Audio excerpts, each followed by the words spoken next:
le modèle F55, donc le modèle haut de gamme des produits flexibles de la gamme Aver. Donc par rapport au F15, son atout principal sera pour les enseignants de matières scientifiques, type biologie ou technologie, de zoomer grâce au zoom optique 8 fois sur un objet de petite taille et donc d'afficher pour les élèves tout ce qui est objet vraiment de petite taille, voire minuscule, type insecte. L'autre intérêt du produit également est d'avoir une sortie HDMI pour un fonctionnement donc directement sur un vidéoprojecteur plus récent. Également une connectique VGA pour les vidéoprojecteurs qui n'ont pas de connectique HDMI. Et donc évidemment la connectique USB pour un fonctionnement donc sur un PC via le logiciel qui est fourni. On a toujours accès donc aux fonctions d'enregistrement des images. Donc toujours ici une touche capture pour capturer l'image qui est affichée ici. Et donc pour la récupérer dans la mémoire interne de la machine. Donc on retrouve cette image ici. Donc là on va sélectionner l'image qui aurait été enregistrée. Et donc là on est sur une image qui n'est non plus en direct, mais qui est dans la mémoire de la machine. Sur le F55, donc on a la possibilité d'enregistrer des images et des vidéos sur clé USB ou sur carte SD.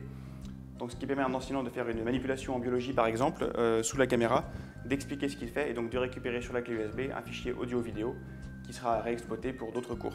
L'intérêt donc c'est d'avoir un produit qui est autonome et qui peut enregistrer des vidéos sans passer par un PC. L'autre intérêt du F55 pour les professeurs de matières scientifiques est de pouvoir comparer deux images simultanément. Donc dans les menus ici, vous avez une fonction de partage d'écran qui permettra donc de garder sur la partie droite l'image en direct qui est affichée ici. Et donc ensuite sur la partie gauche, on a accès aux images qui ont été enregistrées. Donc on peut afficher une image comme celle-ci et donc comparer simultanément deux objets. Donc ici donc un insecte et une feuille.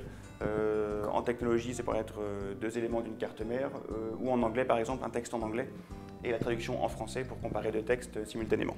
Donc le F55 permet également de mettre en avant une partie d'un texte ou d'un objet comme ici. Donc on a dans les menus une fonction cadre d'image qui est ici, qui va permettre en fait de cacher toute ou partie de la vidéo en direct. Donc là, le professeur peut choisir de n'afficher aux élèves qu'une partie de la caméra pour que personne ne voit ce qui se passe autour. L'intérêt, par exemple, pour une matière type, comme en français par exemple, va être de cacher les exercices et de ne montrer qu'une partie d'un texte ou d'un exercice pour que les élèves restent concentrés sur une partie de ce qui est affiché. Un autre intérêt des visualiseurs Aver, donc y compris le F55, sera de pouvoir connecter donc un microscope directement sur la focale du visualiseur. Donc Aver fournira donc une petite bague en plastique qui va se brancher sur le visualiseur directement, à partir de laquelle on va entrer donc le microscope en face de la focale et donc ce qui permettra d'afficher en classe via le projecteur la vue en direct du microscope. L'autre intérêt d'utiliser la bague microscopique sur un microscope en classe de sciences, c'est qu'on garde toutes les fonctions inhérentes à la machine, donc tout ce qui est enregistrement des images ou des vidéos. Donc on pourra capturer des images du microscope directement dans le visualiseur. Donc en termes de connectique pour le F55, vous avez ici donc l'alimentation 12 volts indispensable au fonctionnement. L'entrée VGA pour rentrer un PC et se servir donc du visualiseur pour faire le switch entre le mode PC et le mode caméra. La sortie VGA directement sur un projecteur. La sortie USB pour un fonctionnement sur un PC via le logiciel. Sur le côté, vous avez ici le port pour la clé USB pour l'enregistrement des photos et des vidéos directement donc, sur le visualiseur. La sortie HDMI donc directement sur un projecteur. Et ici donc la fente pour carte SD pour l'enregistrement des photos et des vidéos sur carte SD au même titre que sur la clé USB. Vous avez sur le panneau du F15 donc plusieurs touches qui rassemblent les fonctions du visualiseur. Donc la touche ici centrale AF est pour l'autofocus, donc pour la mise au point de l'image. L'éclairage se fera ici, une touche donc lampe. La touche freeze pour le gel de l'image, donc pour que l'image se fige, pour ensuite la libérer et rafficher l'image en direct.